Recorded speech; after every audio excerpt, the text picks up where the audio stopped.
if your name's Taylor Jr. is a fishing man. He'll fish in lakes and ponds and streams, anywhere he can.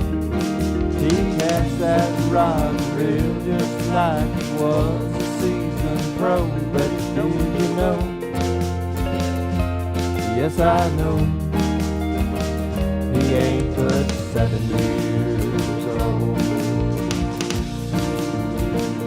Well, he's a fishing kind of man,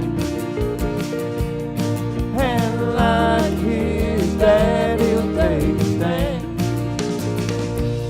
He won't let nothing interfere with going to the fishing hole with his fishing pole. He ain't but 7 years old. He ain't but 7 years old.